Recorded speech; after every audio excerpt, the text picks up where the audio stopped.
Hay una pregunta que casi nadie se atreve a hacer en voz alta. ¿Y si Dios no fuera algo en lo que creer, sino algo que se puede experimentar? ¿Y si aceptar la realidad no fuera resignarse, sino el único acto real de libertad? ¿Y si trabajar en uno mismo no fuera egoísmo, sino la condición necesaria para amar de verdad?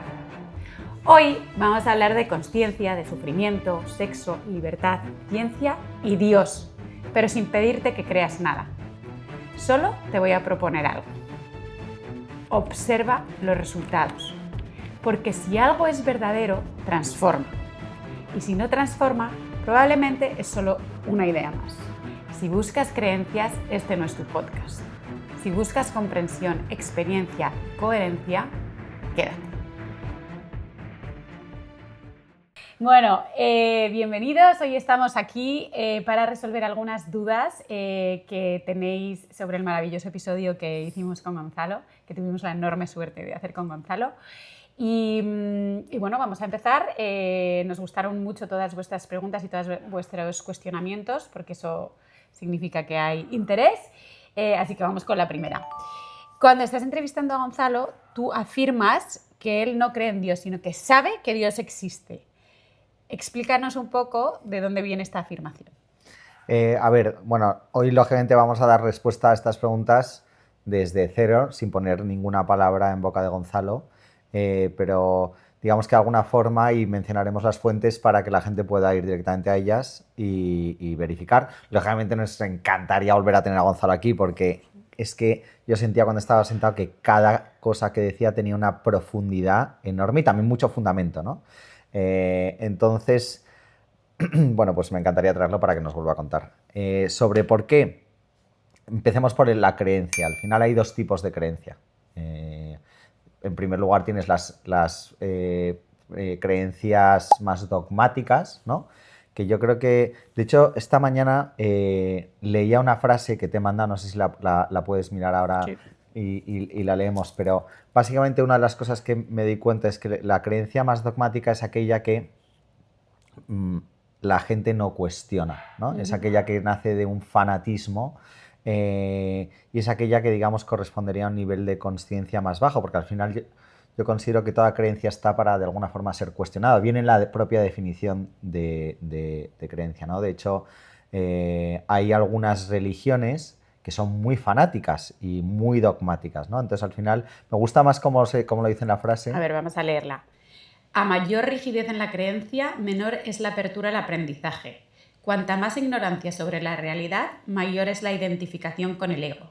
Y a mayor ego, más fanatismo, lo que conduce inevitablemente a un sufrimiento más profundo. Exactamente, ¿no? Al final, eso yo comulgo mucho con esta frase porque considero que a mayor fanatismo, mayor ignorancia, más alejado estás de la realidad, más confirmo mi ego, entonces mayor sufrimiento, ¿no?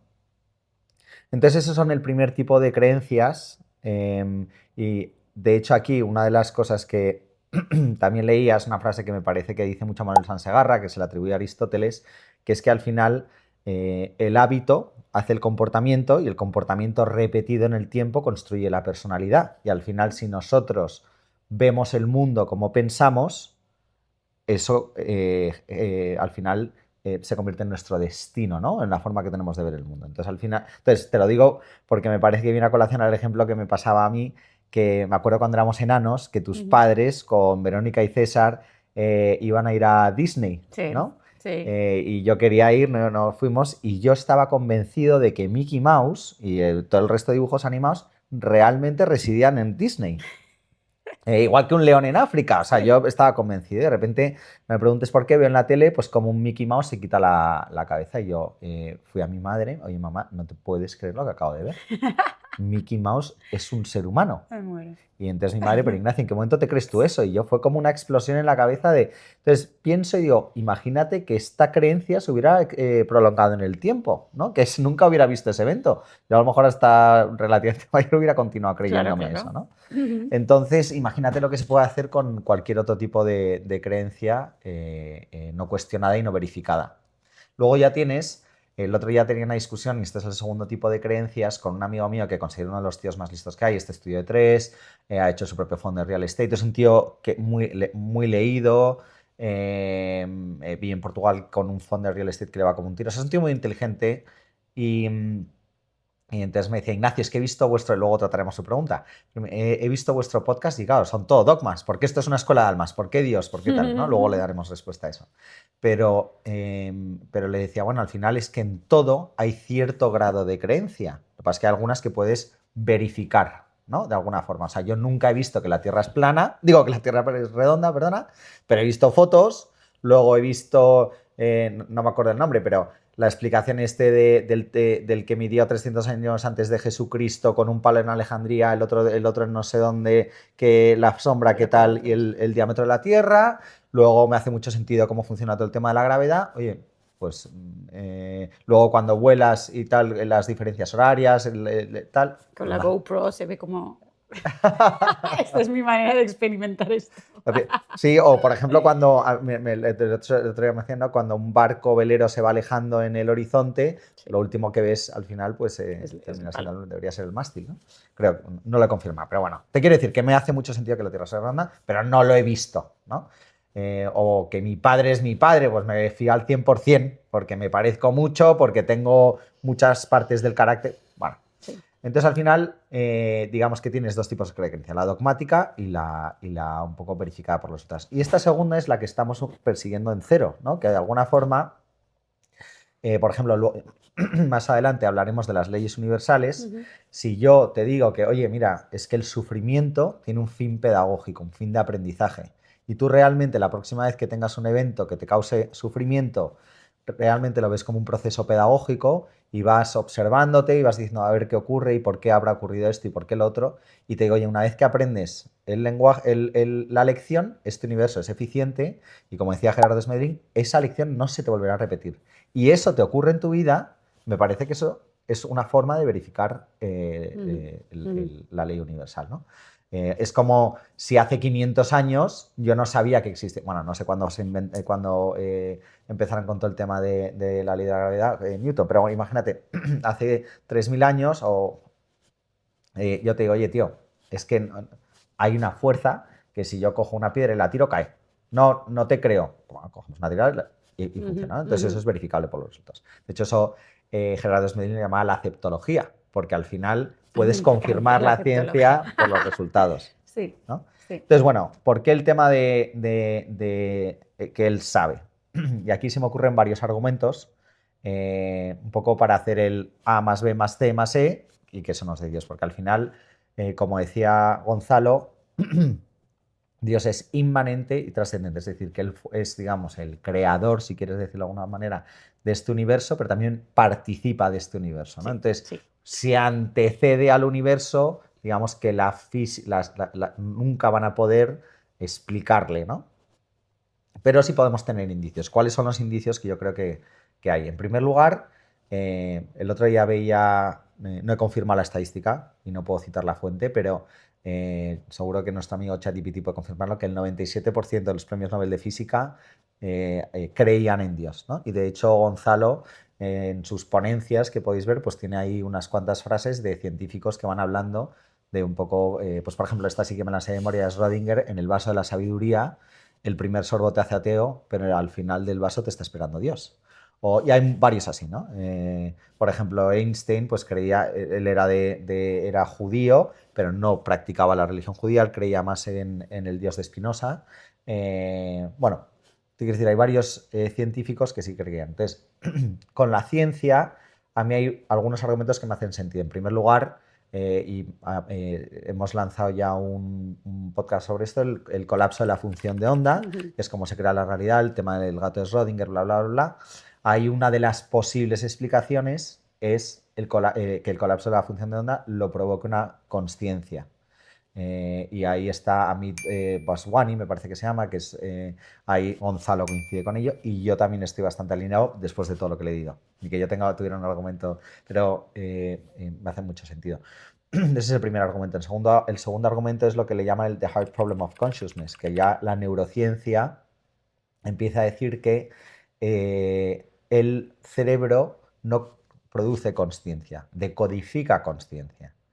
Y ahí más adelante os contaré un poco, me parece muy interesante porque si tu cerebro, la forma que tiene tus neuronas, las conexiones de tus neuronas, es muy importante para cómo percibes la realidad y por tanto cómo estás decodificándola. Sí. Pero bueno, sí, entraremos. Es que me hace todo el sentido. O sea, me llega como la información que estás transmitiendo, me hace todo el sentido a mí en mi mundo, ya sabes, de espiritual. Es que es, o sea, lo sé, ¿sabes lo que te quiero decir? Sí, y lo comparto, ¿no? Pero bueno, para que, por ejemplo, pues esto me sirve también un poco para mi amigo que me dice, Ignacio, cómo podéis afirmar, cómo puedes afirmar categóricamente, ¿no? En tercer lugar está el tema el entrelazamiento cuántico, que es cuando dos subpartículas atómicas han interactuado y tú las separas, la información viaja, es instantánea, ¿no? Eso es como si hubiera un campo unificado de información que se asemeja mucho al concepto que tenemos de consciencia, ¿no? Porque al final, una vez que, y ya lo tocaremos más adelante, pero una vez que tú estás fuera del espacio-tiempo, todo es instantáneo, todo es o sea, no hay espacio que recorrer, ¿no? Digamos, no hay, en este universo todo viaja a la velocidad de luz, pero si estás fuera de él, no tiene por qué. De hecho, leía el otro día, tengo que profundizar en ello y tampoco quiero lanzar, pero que el cerebro puede tener también un principio holográfico y está muy relacionado con los pensamientos, que al final un pensamiento pues no viaja a una velocidad porque es instantáneo, ¿no? Y luego está el tema digamos, la estadística. El otro día leía que si tú ponías, decían los materialistas, que si tú pones a un mono a escribir Shakespeare en la eternidad, en algún momento te escribirá una obra de Shakespeare, o el Quijote, ¿no? Un buen escritor Shakespeare. Entonces, si tú ves ese cálculo, en la infinidad es correcto, puede ser, pero en 13.800 millones de años que tiene este universo, eso tira prácticamente a una probabilidad de cero. Entonces es más probable que haya una consciencia universal como causa necesaria que haya sido el azar o no sé, lo que crean los materialistas. Eso también me lleva al siguiente argumento, que es el ajuste fino del universo, ¿no? Que me parece que es una probabilidad ínfima cuando ocurrió todo el tema del Big Bang y toda la materia y antimateria que se hubieran destruido la una a la otra si no hubiera habido nada. O sea, ahí, y lo podéis mirar, no tengo los números, me parece que por ahí los tenemos, pero bueno, que el ajuste fino del universo también te muestra que es una probabilidad muy baja. Y de hecho, si estoy en lo cierto, me parece que la persona que desarrolló todo el tema del ADN, al ver la complejidad del ADN, dijo, esto no puede ser obra de la casualidad, es una probabilidad muy baja, y se convirtió en creyente. Lo mismo con la persona que empezó a ver el ojo, y eso que, como hemos hablado de cero muchas veces, solo vemos el 0,0038% del rango de luz, ¿no? O sea, es muy ínfimo y aún así es una obra maestra, ¿no? Total.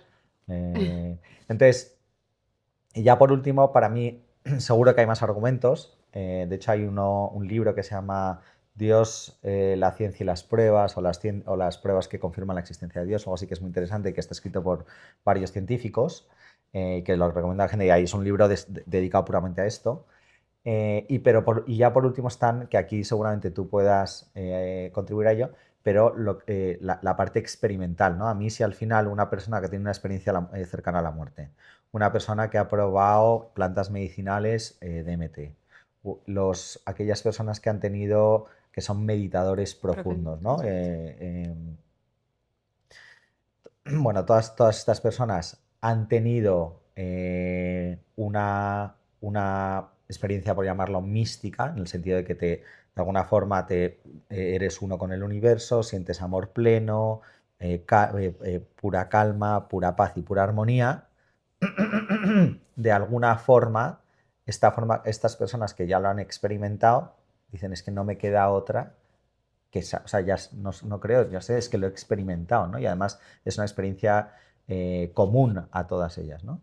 Sí, o sea, como que completamente de acuerdo. Todo el mundo que ha pasado por una experiencia cercana a la muerte, o que ha meditado profundamente, o que ha trabajado con plantas medicinales, con DMT sobre todo, coinciden en esto. Entonces, al final, 2 más 2 es 4 porque lo has podido comprobar Tal muchas cual. veces, y si todas estas personas reportan la misma experiencia y el mismo sentimiento, porque o sea, y el mismo que lo saben, o sea, es que lo saben porque tienen esa certeza a través de la experimentación, pues ahí tampoco cabe duda, ¿no? Entonces, Gonzalo es un ejemplo, porque Gonzalo ha experimentado esta experiencia mística, ¿no? Y él, como tú me decías, cuando estás con él, su estado es un estado, bueno, al que todos aspiramos, ¿no? Porque es un estado Cero de ego, de cero consciencia, ego, sí. de conciencia plena y de que te sientes tranquilo Sí, es estando, ¿no? O sea, increíble la energía que emanan. exacto. Entonces, eso también es algo, porque no es una casualidad. Todos Totalmente. recorren un camino. Los caminos se parecen, cada uno somos únicos e irrepetibles, ¿no? Porque al final Dios se experimenta a través de cada uno de nosotros de una manera diferente, pero es lo mismo al final, ¿no? Entonces, ahí ya tienes otra vez unos resultados que coinciden. Tal cual. De hecho, a mí la forma, entonces, para mí la forma de conceptualizar a este Dios, que no es el Dios, como decía Gonzalo en el podcast que nos enseñaron en el colegio, y de nuevo no quiero poner palabras en él, pero esta es lo que yo, para mí, he interpretado que más sentido me hace, es que hay un señor aquí en Estados Unidos que se llama Ken Wilber, que es un filósofo muy conocido porque habla mucho de todo el tema de la consciencia, ha escrito varios libros. Y una de las formas que tiene el de explicar un poco cómo está conformado nuestro universo es con el concepto del holón. El holón es un todo y una parte a la vez, ¿no? Y el holón, digamos que a medida que va aumentando en capas, va incluyendo y trascendiendo, aumentando en profundidad y en información a la anterior. ¿Qué quiere decir eso? Por ejemplo, un electrón es todo y parte a la vez. Un átomo es todo y parte a la vez. Una molécula es todo y parte a la vez. Una célula es todo y parte a la vez, ¿no? O sea, al final, y un sistema pluricelular como el nuestro es todo y parte a la vez, ¿no? Entonces, al final, te vas dando cuenta como hay parte, un todo, y luego forma una parte de algo más grande. Entonces, con esta visión, a mí lo que me hace más sentido es que la forma de conceptualizar esta consciencia universal, me gusta llamarla así porque muchas veces cuando hablamos de Dios, para todos tiene una connotación subjetiva. Y no me gustaría caer en eso. O sea, me gustaría, de nuevo, en cero tratar a un Dios distinto, digamos, al que podemos conceptualizar. Bueno. Y entonces esta consciencia universal me parece que una forma de asemejarla podría ser como si fuera un campo de energía informada, ¿no? Este campo de energía informada, al final, que lo compone, digamos, todo, al ser absoluta pues, infinitamente, o sea, todopoderosa, absolutamente inteligente, etcétera, etcétera, puede conceptualizarlo todo. ¿Qué ocurre? Que tú, pues para mí, lógicamente, si me pudiera poner en esos zapatos, ese gorro, que es una locura, pero un poco por asemejarlo, yo puedo conceptualizar ahora mismo pues, cómo es ir al espacio, ¿no? Me lo puedo tratar de imaginar, la sensación que tienes cuando te atan a la silla, exacto, la gravedad, Sí. ¿no? las atmósferas, la presión que ejerce en tu cuerpo, etcétera, pero no lo he experimentado en primera persona. ¿Qué ocurre? Que y ahora voy a tratar de explicar un poco cómo es el concepto de no dualidad, o de dualidad como lo conceptualizamos nosotros, que es que tú para experimentar algo necesitas que haya distintos, lo uno y lo opuesto, ¿no? O, como decimos, lo mismo en distintos grados. Al final, en la ciencia, por ejemplo, no se estudia el frío, se estudia la ausencia de calor, ¿no? El amor y el sufrimiento es al final lo mismo, pero en distinto grado. O el amor y el odio, perdón. La felicidad y el sufrimiento es lo mismo en distinto grado. El blanco y el negro, ¿no? O sea, todo es, digamos, gradual. Sí, que para que Entonces, exista uno tiene que existir el opuesto, porque si no, ¿cómo lo experimentas? o sí, pero a lo mejor es la ausencia del opuesto. La O sea, son lo ausencia, exacto. mismo, simplemente que Sí, cuando no sí, hay, ¿no? claro. Entonces, eh, ahí ya puedes empezar a generar, digamos, una experiencia, porque para mí, a ver si lo explico bien, ¿no? Pero para mí esta conciencia universal, que te lo podía conceptualizar todo, si tú pones en Google o en ChatGPT cuál es el exponente, el mayor exponente de cualquier conceptualización, te dirán que es la experimentación, ¿no? Y el mayor exponente de cualquier experimentación es cuando estás totalmente presente, porque al final solo tienes el presente. Y esto, dije yo, a mí me hizo la cabeza, ¡pum! Sí, a mí también. Porque si te fijas, Edgar Tolle que dice el poder de la hora, el poder del presente. Mindfulness, Buda en el camino óctuplo, estar en el presente. Randas es be here now, be here now. ¿No? Entonces te das cuenta, mira, al final uno de los propósitos es la experimentación plena, ¿no? Y bueno, y ya trataremos todo el tema de, joder, qué duro es experimentar plenamente cuando estás mal, ¿no? Pero ya veremos porque es una forma de trascender la emoción. Entonces, esto es como si esta conciencia universal, y ya me parece que lo explicamos en otro lo que yo creo es que esta conciencia universal se fragmentó en la infinidad para experimentarlo todo en su plenitud. Qué bonito, Instagram, pum, pero ¿qué quiere decir esto realmente, no? Oye, quiero experimentarlo todo en primera persona, ¿no? Entonces, para eso me voy a dividir todo, un olón, a olonitos. Entonces, yo lo que creo es que esta conciencia universal es el océano y nosotros somos las gotas de agua que conformamos el océano, ¿no? Sí. Y a través de ellas se está experimentando. Todo.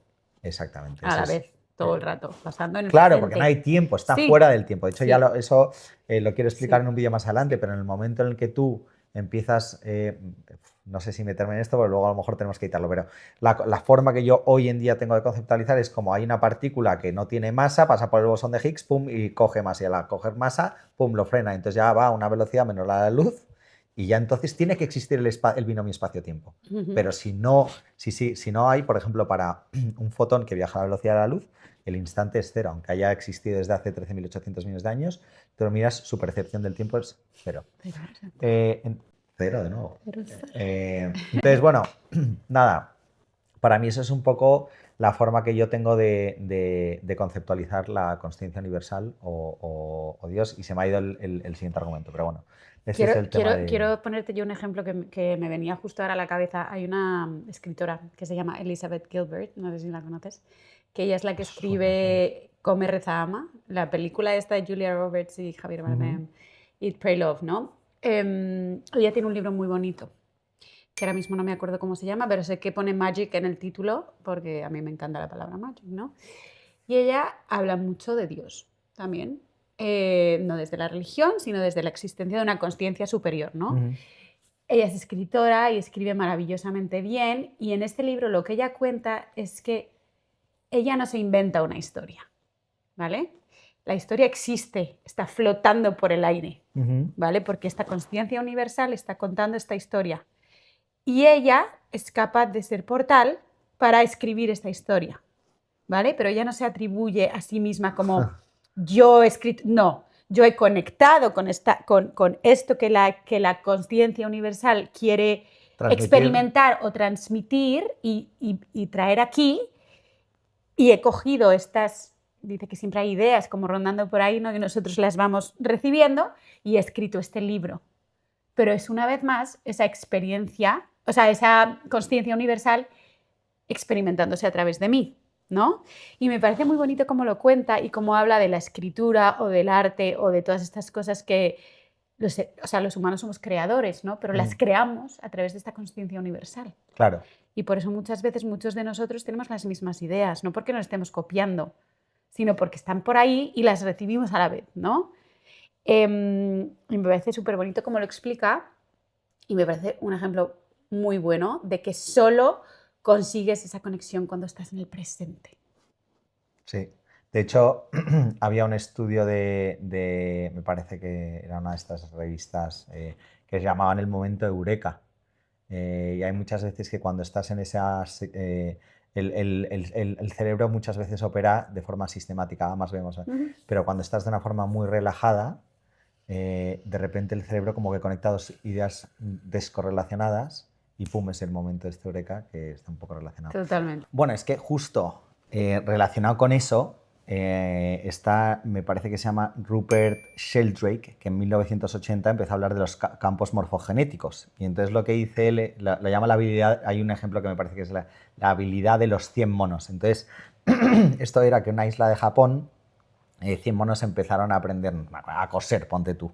Y de repente en las islas, sin estar directamente relacionadas con ellos, los otros monos también empezaron. Entonces, como que un poco lo que proponía Sheldrake, que no está confirmado, me parece, es una hipótesis o teoría más, es que una vez que alguno o un número de individuos de la especie empieza a conceptualizar algo nuevo, de alguna forma por los campos de información, el resto, aunque no haya una relación directa, también lo empiezan digamos, a conceptualizar o interiorizar, ¿no? Claro. O sea, de hecho, a mí me parece que ahora estamos entrando y esto explicaba Ken Wilber en su libro, que primero empezó el universo, el Big Bang, fue aquello un caos, de repente se crea, de este caos surge la materia se estabiliza, ¿no? Después de que haya todas estas colisiones, ¿qué tal? De ahí surge la vida se va haciendo más compleja y de ahí ya la consciencia. Y me parece que ahora estamos en una etapa de consciencia porque a muchos empieza a haber un interés, y yo también lo empiezo a ver en España, muy profundo por todo el tema de la espiritualidad. Sí. Y entonces, bueno, yo creo que eso está muy relacionado con los Totalmente, totalmente. Es que, ¿sabes? A ver, obviamente pueden ser teorías, la gente lo puede considerar teorías, pero si te fijas o si miras a tu alrededor, te das cuenta de que a medida que una persona va avanzando, hay un efecto, ¿no?, alrededor de los demás. O igual que cuando siempre dicen, si tú no cambias, nada cambia. Y en el momento que tú empiezas a cambiar, todo empieza a cambiar, ¿vale? Y eso no solo te cambia a ti, 100%. porque el todo es todo, entonces todo empieza a cambiar. Entonces tiene todo el sentido, me encanta lo de los... Lo había oído, lo de los campos morfogenéticos, no sé con qué Siguiente ejemplo, pero lo pregunta, había escuchado. Entonces. Bueno, otra pregunta que surge a raíz del podcast es que si aceptar la realidad significa que no hay libertad. Wow, vale. Vamos a explicar esto de dos formas. La primera es que ya profundizaremos en todo el tema del ego, pero al final el ego es un automatismo, es la herramienta, por decirlo de alguna manera, que usamos en nuestra infancia para lidiar con aquellas situaciones que nos superaban de alguna forma, ¿no? Con aquellas situaciones de sufrimiento, con aquellas situaciones que nos provocaban algún tipo de resistencia. Al ser niños pequeños, nosotros usamos realmente no lo que nos conviene, sino la herramienta que tengamos en ese momento. Entonces, por ejemplo, si yo quiero el amor de mis padres y soy ordenado o soy muy limpio y veo que me dan ese amor, eso lo empiezo a convertir en un hábito. El hábito repetido es el comportamiento y el comportamiento define la personalidad. Uh-huh. Esta personalidad es la forma al final como pensamos. Entonces, si nos fijamos, un niño pequeño, muchas veces tú que has tenido 5, a lo mejor lo has experimentado, de los 2 a los 5 años, más o menos no tiene una concepción del yo. Muchas veces dicen, Leticia quiere agua, no yo quiero agua, ¿no? A medida que van teniendo una concepción del yo, van reafirmando. Perdonad, es que salgo de una gripe que llevo 20 días y sigo con la garganta. El otro día me lo decían cuando estaba grabando. Entonces, digamos que esto, lógicamente, de nuevo, por favor, no, pero conceptualmente yo creo que es importante. Pues de los 2 a los 5 ocurre todo este tema del comportamiento, de los 5 a los 12 vas probando y vas confirmando y ya se convierte en tu personalidad. Cuando eres adulto, tú de forma automática, salvo que lo hagas consciente, como decía Carl Jung, hasta que no hagas consciente el inconsciente dirigirá tu vida. Aquí este dirigirá tu vida y lo llamarás destino. Exactamente, ¿no? Entonces, al final te das cuenta que si continúas operando desde ese automatismo y no lo haces consciente, no eres libre, eres preso de tu ego, ¿no? Es cuando empiezas a trascender tu ego. Entonces, en la vida, como dice Gerardo Smedling, hay 3 etapas. La primera es la de inocencia, la segunda es la de ignorancia o perfeccionamiento del ego, que es en lo que vamos pues acumulando creencias. Yo es que creo que cuanto más rico, cuanto más poder, cuanto más vanidoso, lo que tú quieras llamar, más feliz seré. Y de repente te das cuenta, hay un speech que me gusta mucho ¿cómo se llama este?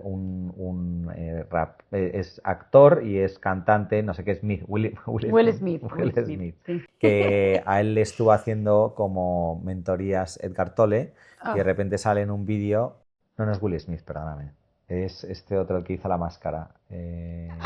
Jim Carrey. Jim Oh, Carrey. le amo. A Jim Carrey, perdona. Ese hay que escucharle mucho, es muy sabio. Pues el tío dice, ojalá todo el mundo llegara a mi nivel de riqueza y fama para darse cuenta que la felicidad no reside aquí, ¿no?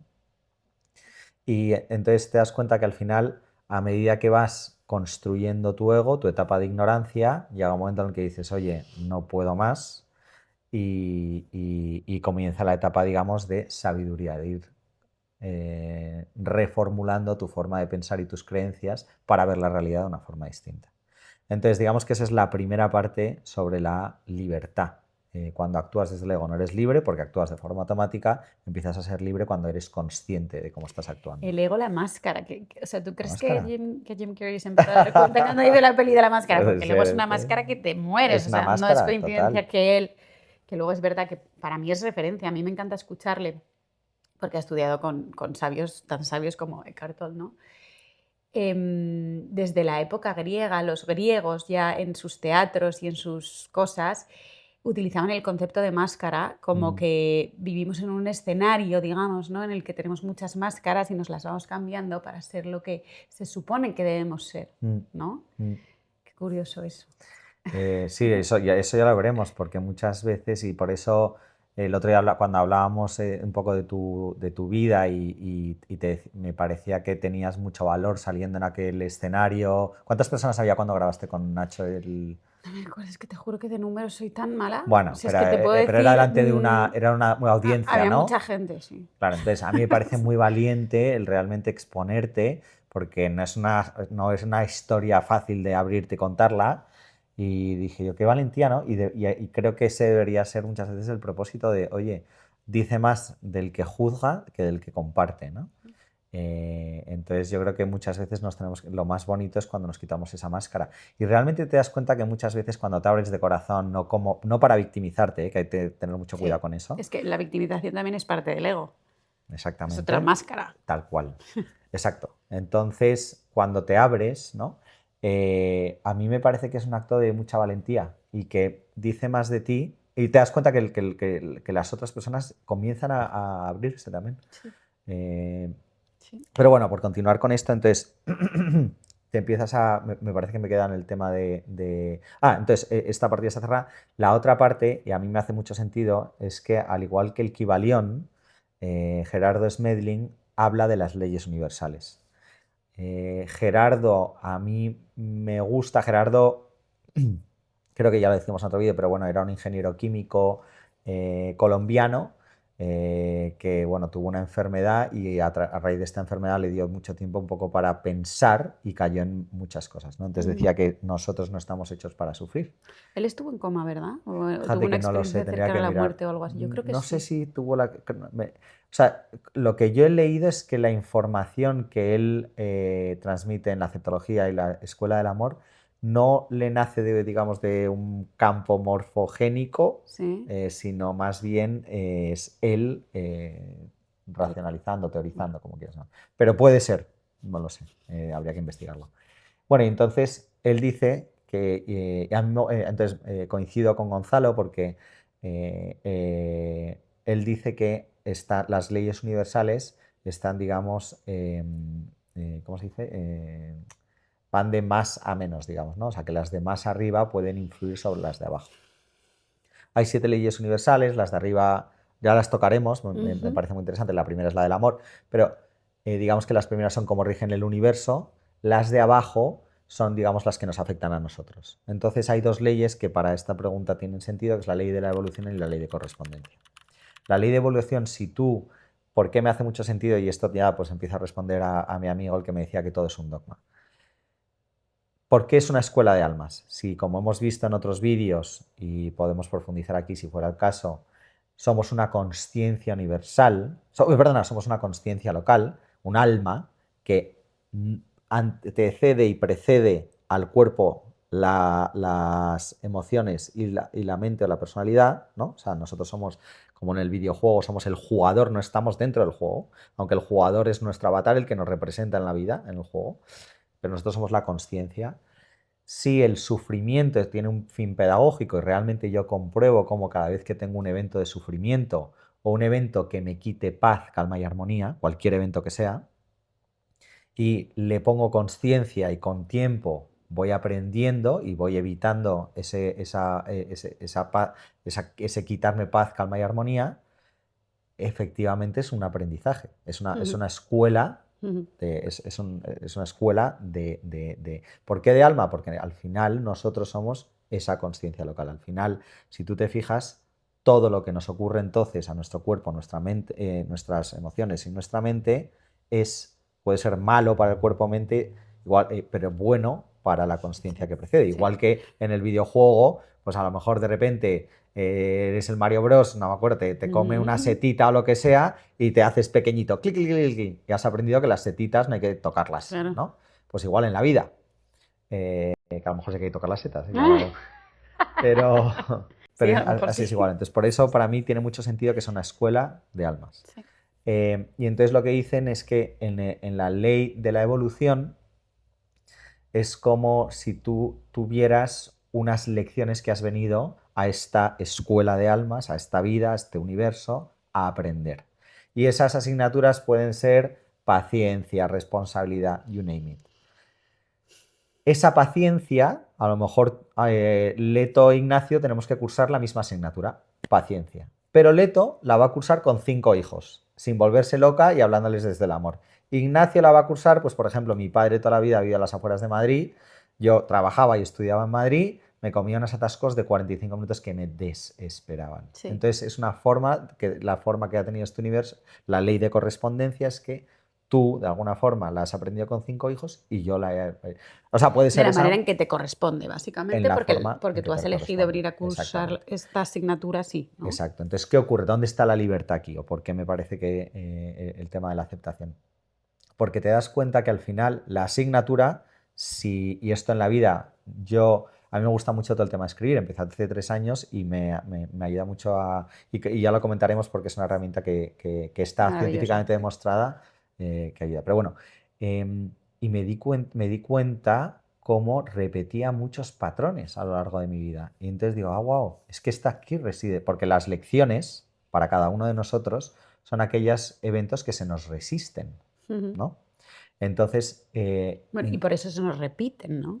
Y por eso se nos repiten, exactamente. Entonces de repente digo, anda, es que siempre me ocurre esto, víctima, siempre me ocurre a mí esto. Y te das cuenta que el denominador común eres tú. Entonces a lo mejor no tienes culpa, pero a lo mejor tienes culpa de haber elegido tú eso siempre. A lo mejor es que por aquí no es el camino, ¿no? Entonces yo, como me ha ocurrido a mí, lo he experimentado yo, es que el universo es muy sutil y no, como dice Gonzalo, no le gusta gastar energía. Entonces primero te va a decir, oye, te lo vamos a mostrar así, de forma sutil. Observa esto. Y tú con la música a tope, siguiendo con tu ego, claro, no. Exacto. Bueno, si no estamos así, vamos a subirte un poquito el volumen. Y un poquito más, y de repente dices, aquí está la asignatura. Entonces, una vez que has aprendido esa asignatura, yo lo que experimento es que efectivamente no me ha vuelto a pasar. Sí, yo también.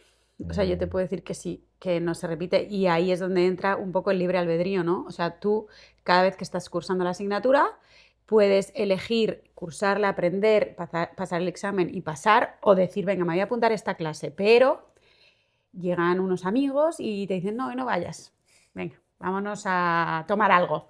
Y tú te vas. Y entonces vas haciendo el curso, pero lo vas haciendo así como a trancas, ¿no?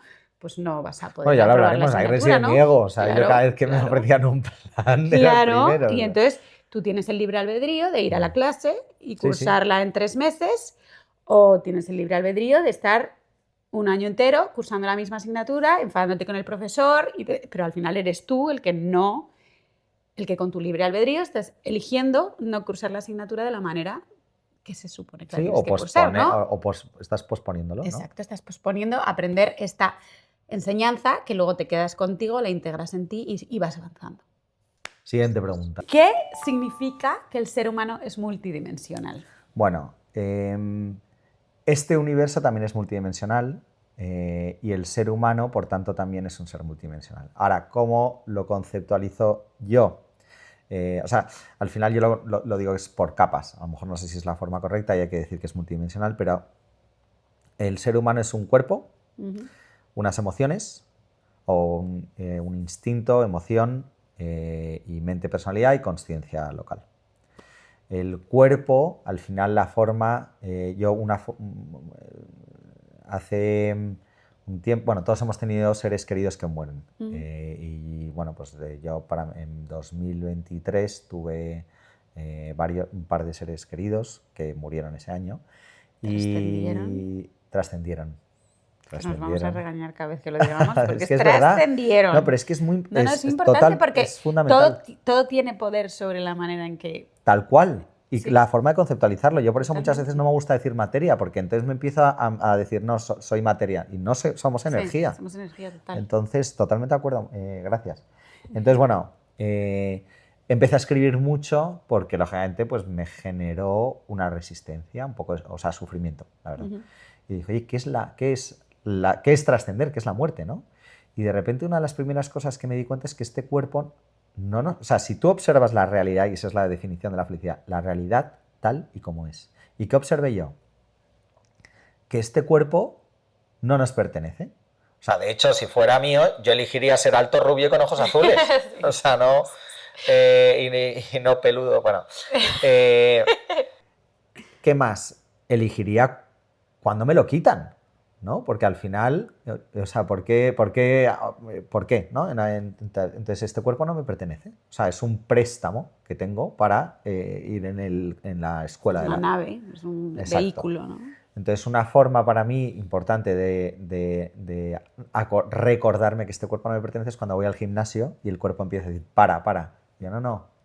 Te voy a recordar que no soy tú, que yo soy la consciencia que precede. O sea, que vamos a continuar. O, por ejemplo, pues con todos estos métodos del Silos Wim Hof y todo esto, cuando pones al cuerpo en estrés y cómo eres capaz de calmarlo, porque al final eres la consciencia, no eres el cuerpo. Entonces le mandas a través de la respiración, bla, bla, bla. Y vas bajando la resistencia y entonces te vas dando cuenta de que sí puedes. Exactamente. Luego está el instinto. Entonces el instinto, que forma parte de nuestro sistema de supervivencia, es gestionable y aquietable, ¿no? Al final, pues si tú actúas desde el instinto, pues a lo mejor pegas un guantazo al vecino, ¿no? Sí. Y luego está la emoción, que es un producto del campo instintivo, lo compartimos con los animales. Los animales, de hecho, más desarrollados comparten emociones, como puede ser un perro que se pone contento, triste, ¿no? Y las emociones, digamos que tenemos 3 formas de lidiar con ellas. La primera es externalizándola. Siento rabia y pego un puñetazo a la puerta. Siento ira y no. Y entonces aquí, lógicamente, pues como decía Gonzalo en la entrevista, perdemos toda relación humana porque si las exteriorizamos, ¿no? Perdona, el instinto que se me ha ido, a medida que vamos creciendo en consciencia, esa es la forma, vamos aquietándolo y gestionándolo. Así como afinándolo. Exacto. Entonces, la primera con la emoción es, digamos, externalizarla, que parece que no es una buena solución. La segunda es lo que yo había hecho toda mi vida. Yo no era capaz de digerir mis emociones negativas cuando pues, tenía ansiedad, tristeza, no sé si la ansiedad es una emoción, pero tristeza, etcétera, etcétera, pues no me gustaba sentirlas. Y entonces lo que hacía era tratar de hecho ya lo veremos más adelante, pero el ser humano tiene como unos entre 60.000 y 75.000 pensamientos al día. Todos ellos se repiten, el 90% se repite al día siguiente y me parece que un 90 y pico % son inconscientes, no son conscientes, ¿no? Entonces para mí dije, pues si esto, fíjate mi creencia no verificada por los resultados. Si se me repiten todos los días estos pensamientos, yo lo que voy a empezar a hacer es cada vez que me venga un pensamiento así, voy a distraerme. Claro. Y voy a distraerme con... Claro. Pero bueno, ya veremos cómo se trata la parte de la personalidad del pensamiento. Entonces, con las emociones, la segunda, si tú no te haces cargo de la emoción y tratas de taparla con cualquier tipo de vicio, alcohol, droga, sexo, Sí. empiezas a somatizar y eso va a tener impacto en tu cuerpo físico. Claro, y puede ¿no? dar lugar a enfermedades y a cosas así. Exactamente. Entonces, ¿cuál es la forma de gestionar una emoción? Una emoción en el cuerpo dura 90 segundos. Si volvemos a todo el tema de la consciencia universal, ¿para qué estamos aquí? Para experimentar. Esa es la belleza de la experimentación. Lo único que tenemos que hacer es sentir Sí. esa emoción sin alimentarla con el pensamiento. Estoy triste y estoy triste. Y lo que hablábamos ayer, experimentarla a través del cuerpo, porque para eso tenemos un cuerpo. Claro. Y sentir esa ansiedad en la respiración, en el corazón, en el estómago, No, ¿no? es que la emoción es física. Total, y en el momento en el que tú, y de verdad, muchas veces son 90 segundos. Sí, sí. En el momento en que la sostienes y dices, va, voy a sentir sin poner mente. Voy a sentir solamente, Claro. voy a sentir, no, o sea, y no voy a juzgar lo que está pasando en mí. Pues me va el corazón súper rápido, pum, pum, pum, siento que me va a salir, pues me voy a quedar ahí con eso. Tal cual. Eso lo transformas, lo transciendes, transmuta y lo puedes convertir en algo más y eso te hace conectar con la emoción, aprender a identificarlas, a gestionarlas y a que sean parte de ti, integrándolas en ti sin necesidad de estar todo el día huyendo. Sí, o sea, mira, y hecho esto yo creo que da para varios temas, pero eso es un poco lo que a mí me hace sentido de lo que le llaman los chakras, que en realidad no es un tema de creencia, ¿no? Yo noto perfectamente, yo en mi propio cuerpo, cuando estoy triste, es en el pecho. Cuando estoy, y garganta, ¿no? Garganta, También tengo sí. aquí como estas Sí, ganas de, sí, como de de llorar, llorar. sí. Sí. Cuando estoy nervioso, tripa. Entonces te vas dando cuenta que la emoción es física y de hecho una de las formas que yo tengo ahora de un poco lidiar con cuando tengo una emoción, que yo siento muchos, la mayoría es en el pecho, fíjate que a veces siempre, o sea, digo, simplemente voy a sentir y me pongo la mano, no sé si es esto del el tema del poder curativo Sí, de la mano, sí, por supuesto que sí. y se me va. Y en la meditación, a mí me gusta mucho meditar, la primera parte, lo primero que hago es decir, es un escáner a ver dónde tengo alguna emoción. Y no la trato de racionalizar, porque esto también me parece, leía Pablo Dors, que es la forma que tenía él, ¿no? Y bueno, y en los cursos que he hecho de Vipassana, de Kriya, etc. La forma es simplemente no racionalizar, simplemente, oye, estoy sintiendo tristeza. Da igual el motivo, la estás sintiendo y está perfecto. Y pum, como dice Edgar Tolle en El poder de la hora, cuando estás en el presente, se desvanece. Que justo te iba a decir eso, es literal. ¿Cómo se puede hacer esto? Solamente lo puedes hacer desde el presente. En el momento en el que tú le pones la mente, ya te estás yendo al pasado, al futuro o a otro lado que no es el presente, donde está la emoción. Tal cual. ¿Sabes? Bueno, es que dicen que la ansiedad es exceso de pasado y la no sé qué es el exceso de futuro, ¿no? Totalmente. Entonces, sí, como es la ansiedad, es el exceso del pasado. Bueno, y también del futuro. O sea, te puede entrar ansiedad por el futuro. Sí, o al revés, pero vamos, como que hay una que o la tristeza es exceso de pasado y ansiedad es que es exceso de futuro. tristeza y ansiedad, exactamente. Pero bueno, y luego ya está, entonces ya la siguiente capa, digamos que es la parte de la mente, la personalidad o el ego, ¿no? Lo que hemos visto anteriormente de cómo repetías los patrones, cómo lidias con esa herramienta. Entonces, ¿qué ocurre? Que al ser humano, al final, fueron las mejores herramientas y hay que honrarlas para, digamos, superar o sobrevivir en aquel momento. Pero no es necesariamente la mejor herramienta. Y hoy, como adultos, en lugar de victimizarnos, tenemos que tomar responsabilidad y hacernos cargo de ella. Y en el momento en el que tú vas desidentificándote del ego, vas haciendo consciente lo inconsciente, vas aportando información en tu vida, dejas de ser ignorante creyendo que sabes para ser el sabio, que es el que sabe, te das cuenta que empieza a aparecerte la consciencia local o empiezas a vivir desde el alma. Y es muy distinto vivir desde el alma que vivir desde el cuerpo-mente o instinto, emoción y mente. Total. La responsabilidad, o sea, el poder responsabilizarte de lo que eres. Tal cual. Y de lo que eres en el presente. Es que, o sea, me encanta escucharte porque lo siento, ¿sabes? Y digo, obviamente a veces se nos olvida a todos, ¿no? Porque somos humanos. Pero por eso es Y importante... estás aquí aprendiendo y por eso esto es una Pero escuela, pero ¿no? fíjate, o sea, y por eso es importante recordarte. Yo ahora las contraseñas estas que tengo que poner en el ordenador de la oficina y tal, siempre me pongo algo que quiero recordarme. Por ejemplo, qué complicado. ego, olvidar ego, ¿no? O no soy, no sé, cosas así, ¿no? Sí. Y entonces así, siempre que la meto, digo, este es mi propósito de este mes. Bueno, que para esto también dentro de la Ahora espiritualidad... todo el mundo va a estar probando. Claro, entrando en las contraseñas. Para esto en la espiritualidad también existen los mantras. Claro. Para repetirte muchas veces lo que quieres olvidar. Bueno. O no olvidar, sino transformar, integrar en ti, porque muchas veces el ego nos lleva a lo que tú estás diciendo, ¿no? Yo no quiero experimentar ansiedad, yo no quiero ser oscuridad.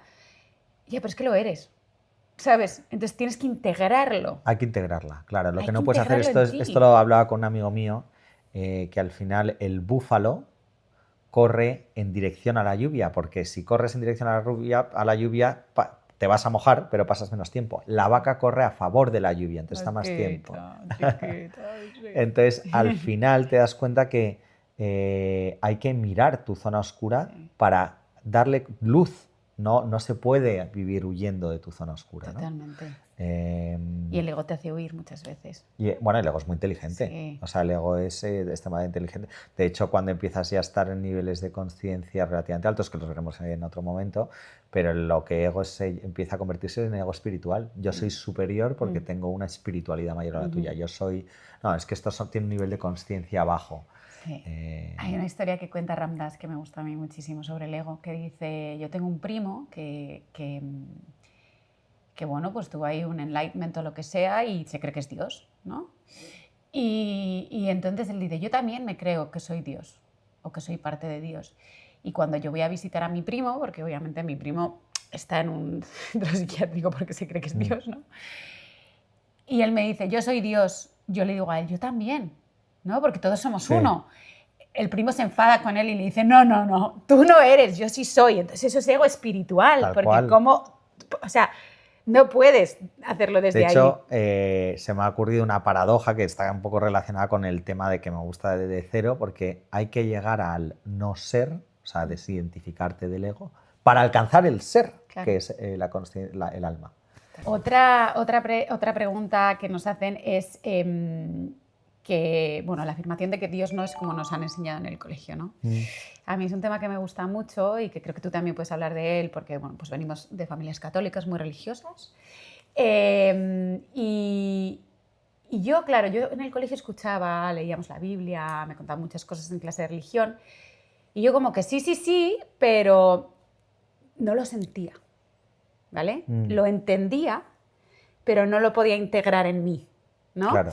Y es en el momento en el que yo de adulta empiezo a tener estas dudas y a cuestionarme las cosas, en el que yo vuelvo a leer y a interpretar para poder sentir e integrar en mí lo que realmente están diciendo, ¿no? Sí. Entonces, ahí es importante que cada uno sepamos desde dónde estamos interpretando, ¿vale? Obviamente, como tú has dicho, a partir de los 12 años es cuando empezamos a generar nuestra personalidad real. Esa personalidad real, al final, ¿a qué está sujeta? A todo lo que viene antes, ¿no? Entonces, en el momento en el que tú te empiezas a desidentificar un poco del ego y a responsabilizarte... O sea, a mayor nivel de conciencia. Exacto, a responsabilizarte un poco más de lo que eres, de lo que sientes y de lo que piensas, empiezas a conectar más con eso. Pero a lo mejor, claro, ahora tú hablas conmigo y tu interpretación de Dios es una y claro, de lo que dice la Biblia es una, la mía es otra, pero para mí tiene todo el sentido, ¿sabes? Empiezas a dar sentido a esa lectura que te hacían a lo mejor en el colegio, ¿vale? Ya no desde el creo porque tengo que creer, sino porque entiendo, comprendo y me identifico en lo que estoy leyendo, ¿sabes? A mí me parece importante el tema de, o sea, desde cero un poco la forma que yo conceptualizo el tema de la religión. No me gusta tratarlo porque me di cuenta que hay mucha gente que lo que ha empezado a hacer es formar una religión a su medida, ¿no? Esto me conviene y lo tomo, y muchas veces es peligroso porque es una forma de reafirmar mi ego, ¿no? O sea, por ejemplo, esto me conviene y lo tomo, esto no me conviene y no lo tomo, esto, pues por ejemplo, yo soy muy creyente y muy católico, pero no voy los domingos a misa. Bueno, en teoría hay que ir todos los domingos a misa y confesarse una vez al año. Hay otros que dicen, no, yo soy muy católico, pero el tema de la virginidad hasta el matrimonio, pues no lo... Entonces me parece que cada uno se forma Entonces, o sea, como que mi idea es, oye, al final, fíjate, cuando me dice Vipassana, el fundador de Vipassana va, me parece que todos los años en la ONU, parece que es en la ONU, pero bueno, se reúnen todos los, digamos, las mayores exponentes de las religiones, ¿no? Y pues Islam, judaísmo, hinduismo. Y entonces el tipo de Vipassana dijo, señores, nosotros tenemos una responsabilidad enorme en que la población empiece a experimentar la espiritualidad. Y todos estamos en el mismo camino, que es el crear un mayor nivel de conciencia. Da igual la creencia, como dice Pablo Dors, la espiritualidad es el líquido de la copa. Y la copa es la religión, es lo que le da una estructura, un orden. Pero al final, lo importante ahí, de nuevo, no es caer en el fanatismo. O sea, de hecho, como dice Pablo Dors, y me hace mucho sentido, hay que trascender tu religión para caer en la espiritualidad, ¿no? Y ahí es a mí lo que me parece más importante. A mí me da igual que tú seas musulmán, chino, católico, católico ortodoxo. Sí. A mí lo que me importa es tu nivel de conciencia, ¿no? Y el nivel de amor. Y de hecho, cuanto más amor, más capaz eres de aceptar las diferencias en el prójimo, ¿no? Sí, y me ha encantado eso que has dicho. Al final el punto es experimentar la espiritualidad, no creértelo porque te lo están imponiendo. Experimentarla y poder sentir, porque yo ahora sí lo siento, ese amor que es Dios. Antes como que, vale, ¿sabes? Pues eres pequeña, te lo dicen, pues sí, es muy bonito, jaja, jiji, ¿no? Pero hasta que no he experimentado el amor que es Dios, no lo he podido entender. Es que, como, no sé, o sea, no quiero poner palabras en boca de nadie, pero al final se dice mucho, o se decía mucho lo de el reino de Dios reside en tu interior, ¿no? Así es. El templo, ¿no? Sí, sí. Y de hecho a mí una de las formas que me ayudó mucho a comprender antes de entrar en el templo perdona, esa frase, me di cuenta, porque bueno, tampoco quiero personalizar mucho, pero bueno, cuando se murió mi madre en 2019, digamos de que de alguna forma yo seguía enfadado con ella, ¿no? Y no fue hasta 2022 que hicimos las paces. Y me di cuenta que ahí había sido un bloqueo constante para conectar conmigo mismo, porque tú no puedes conectar, no estar en esa paz, en esa calma y en esa armonía cuando estás enfadado con alguien. Por eso hay que limpiar, y de hecho pues tuve que leer mucho sobre cómo es el perdón, y al final el perdón muchas veces es poder hablar desde la bondad y la honestidad a alguien, ¿no?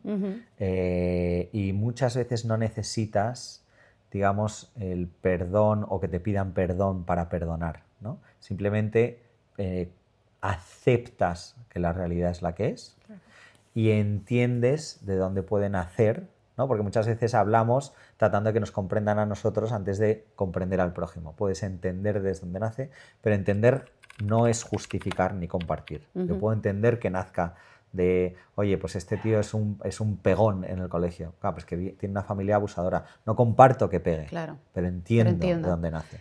Y desarrollas la compasión, ¿no? A partir de ahí, a partir de ese entendimiento. Lo que pasa es que el otro día leía y me gustaría profundizar sobre eso porque hay que tener cuidado con la compasión. La compasión nunca te puede colocar por encima de la persona ni te puede hacer compartir la tristeza de la otra persona. Pero sí que puedes acompañar a la otra persona. De hecho, una forma muy importante, no estamos aquí yendo por las ramas, pero como decía Gerardo Smedling, y a mí me parece una forma muy bonita de ayudar, y creo que lo tratabas tú el otro día cuando hablabas del amor, es que si alguien está dormido y no te ha pedido que le despiertes, es mejor que continúe dormido, porque si no les vas a despertar y probablemente se moleste. Sí.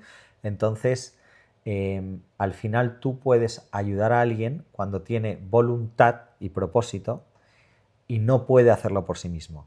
Si puede hacerlo por sí mismo, estás interrumpiendo su proceso pedagógico. Si yo cojo y te hago tu examen de matemáticas a ti, no estás aprendiendo, te estoy interrumpiendo, por muy buena que sea mi intención. Entonces ahí es donde reside un poco la ayuda, ¿no? Tiene que haber un propósito y falta de poder hacerlo. Completamente de acuerdo. Y yo creo que al final las enseñanzas de muchas religiones son esas, ¿no? Cada religión tiene sus libros y sus cosas y sus escuelas y sus... Pero efectivamente coincido con lo que has dicho tú y con lo que dice Pablo Dors, que la experimentación de la espiritualidad es el camino que te lleva a la comprensión y a la integración de Dios en tu vida. Tal cual. Y De del hecho, amor que es Dios en tu vida. es interesante porque, como dice Gonzalo, a medida que vas llegando a la cima, todo se va uniendo, ¿no? Entonces él decía, "Joder, yo pongo a mis amigos místicos de distintas religiones y les digo, ¿quién ha dicho esto? Y Sí, San Pablo, sí, y me resulta encanta que este era, ejemplo, me encanta ¿no? este Entonces ejemplo. te das cuenta que Sí, todo lo que sí. asciende converge, ¿no? Sí. Estoy totalmente de acuerdo. Y la última pregunta que vamos a tratar antes de cerrar es, ¿no es egocéntrico trabajar en uno mismo? Es buena pregunta, ¿no? Y qué paradoja. Sí. Pero La realmente misma yo creo pregunta es que, paradójica. claro, pero yo creo que lo egocéntrico realmente es que el mundo tenga que ser como yo quiero que sea para que yo esté contento. Eso es lo realmente egocéntrico. Cuando en realidad lo que tengo realmente, las herramientas que tengo es hacerme cargo de mí antes de reaccionar ante el mundo, ¿no? ¿Qué quiere decir eso? Que muchas veces cuando reaccionábamos, como veíamos, desde estos automatismos, alguien te insulta y tú directamente, ¡pum!, le das un guantazo. ¿Qué te parece que el primer challenge, el primer reto, te lo hagas a ti? Oye, un segundo, me han pegado un guantazo, vamos a reaccionar desde la paz, la calma y la armonía. ¿Qué puedo hacer? Oye, tú veo que no respetas y yo respeto que no respetes, pero como yo sí respeto, no tengo por qué estar aquí. Pones tus límites, ¿no? Al final, entonces me parece que al revés, nosotros somos una maquinaria, un ordenador un videojuego hiper complejo, muy complejo, que no venimos con un manual de herramientas, entonces no nos podemos dar, o yo creo que es importante no darte al mundo hasta que, digamos, te hayas trabajado, ¿no? Y te das cuenta cómo aquellas personas que más se han trabajado, Gonzalo, Pablo Dors, etcétera, etcétera, ¿no? Son aquellas personas que luego más dan. ¿Por qué? Porque tú no puedes dar de lo que no tienes. De hecho, el otro día leía un ejemplo que me parecía muy interesante, que es que si tú exprimes a un limón, ¿qué sale? Zumo de limón. Si exprimes una naranja, ¿qué sale? Naranja. Cuando a ti te exprimen, porque es muy fácil ser amoroso cuando todo va bien. Lo complicado es seguir siendo amor cuando todo va mal, como Jesucristo cuando iba de camino a la cruz, ¿no? Y seguía siendo amor. Dios, perdónales porque no saben lo que hacen. O sea, yo me pongo en su Estaba pensando en esa situación, frase justo. claro, y digo, joder, este que debe llevar varios días mal durmiendo, cansado. Preparándose para el calvario, Claro, ¿sabes? toda esta gente insultándote, ¿no? Imagínate en aquella época, o sea, es que no me lo quiero imaginar, cargando con la cruz, con la corona de espinas, y tú aún así te exprimen y sueltas amor. Y ese amor solo se puede conseguir cuando Eres cuando amor. eres, exactamente, ¿no? Entonces, por eso yo creo que hasta que no eres, no puedes dar de lo que no tienes, ¿no? Y ese es realmente para mí el por qué no considero que sea egocéntrico. Cada uno luego, no nos va a dar tiempo a cubrir esta pregunta, pero nos preguntaban cómo descubrir tu propósito en la vida. Ya la cubriremos.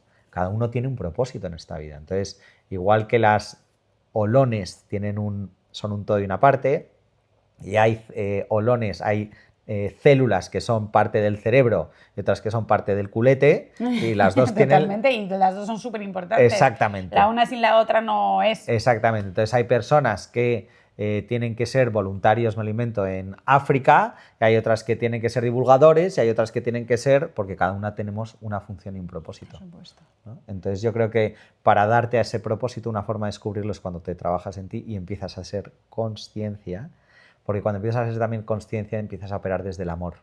Y ya acabo con esto, pero cuando operas desde el amor, desde el corazón, el cerebro tiene tres partes. Tiene la parte reptiliana, y de hecho lo podéis ver en una foto, meter en internet, cerebro reptiliano, me parece que es reptiliano, límbico y neocórtex, ¿no?